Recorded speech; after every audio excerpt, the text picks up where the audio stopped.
So maybe you've just won a camper van on Aspire competitions, or you've recently purchased your first camper and you've got a few questions that haven't been answered. We're here to give you a short run through of some of those things you might want to know. I'm Simon and this is Aspire HQ.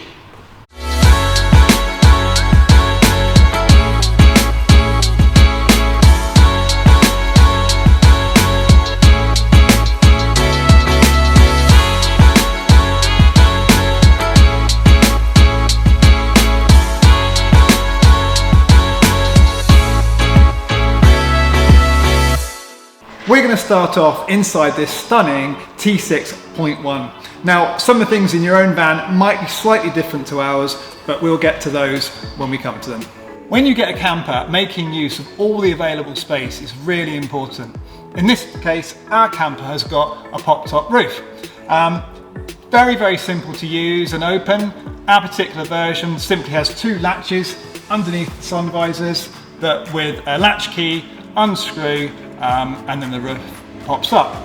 There are other types of pop-top roofs that have got straps in the front or 4 latches in each corner. Again, same sort of process, undoing the latches or the straps, and the roof essentially, as it's called, will pop up. Helping it to pop up is an hydraulic ram, so again, very little effort to help push the roof up. All you've got to do is undo the latches and the roof will go on up. Once the roof is up, you're free to move around the cabin. You've got loads more space.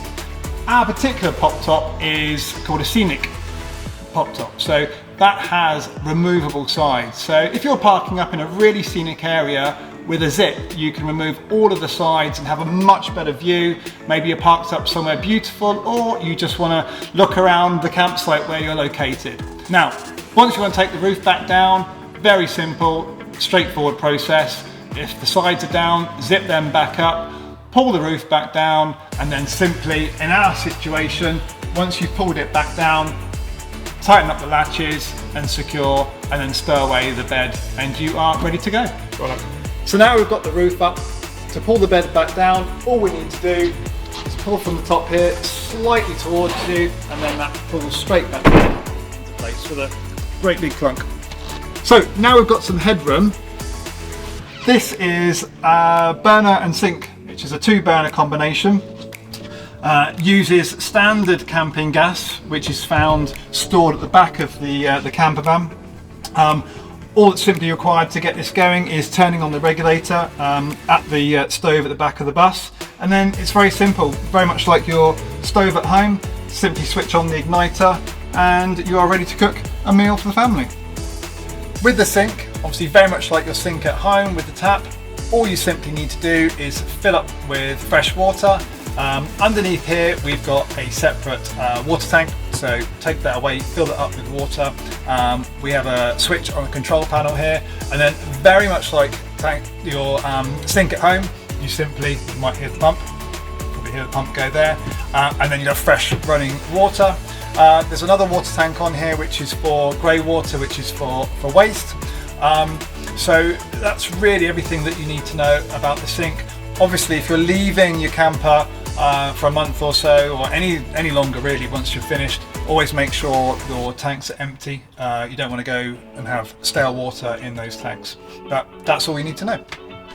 So let's talk about electrics. Our particular van has got a CBE control panel, and this control panel, once it's turned on, will activate any of the switches for our spotlights, LED lighting. It can also give you lots of information, so we can see what, for example, our leisure battery is looking like in terms of power levels, our actual vehicle battery level, and also things like water levels and solar levels as well. On board we've also got a electric fridge, so that can either be controlled either through the 12-volt power supply or by an electric hookup. One thing that's worthwhile paying attention is our van has got a 240 inverter, so that means on board we can have your normal household plug appliance in, keeps the kids happy if they want to plug in any of their kit. If you haven't got a 240 volt inverter, but you have got plug sockets, it might just be worth thinking about making sure you've got a hookup. Next time you're on your camping trip, that's one of the leads you may need to bring with you. So our van is really intended for all seasons, and you get those evenings when you're out camping and you get a bit of a chill in the air, and you want to take the edge off. So we've had fitted is a diesel heater, and that's plumbed straight into the diesel tank of the van, which is really good in terms of efficiency. It uses very little diesel, so you can quite happily have it on for all the evening and you'll see very little difference in your fuel consumption. That's basically all controlled by a little control panel on here, just very simply on and off and controlling your heat, and you keep nice and warm and toasty. So now we've gone through some of the creature comforts of this van, let's talk about the bed. Now our particular bed is what's called a rib bed, which is a fantastic piece of furniture. It literally will go from sitting upright to flat by using a few of the levers. So we've got a lever at the front which will pull things forward, a lever down here, one lever on the side and another lever here, and by basically using those the bed will go in a number of configurations. That's what makes it such a great piece of kit. You can have it angled towards the back or, as said, fully flat. Now some of you might have what's called a rock and roll bed, slightly simpler to use. They're simply adjusted with a lever at the front, and again pulling that lever, bed will go from an upright position to fully flat. So now we've shown you some of the creature comforts inside our camper van, let's show you some of the comforts that we've got outside. One of those features is our Fiamma awning. Very simple to use. We're going to run you through it now and show you how easy it is to operate. First thing we're going to need is our handle. So that simply slots into this little eyepiece in the end and then extends out. Now one key thing, due to the weight of this, is we're not going to go too far, so probably about there, and then we will just drop these legs down, just to support the weight. So the legs are located under here.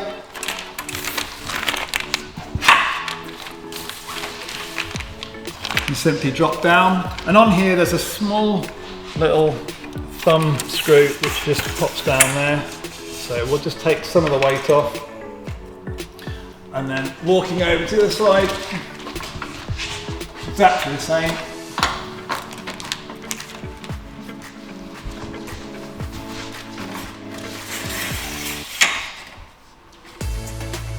And then that just supports some of the weight, and then we can walk it out.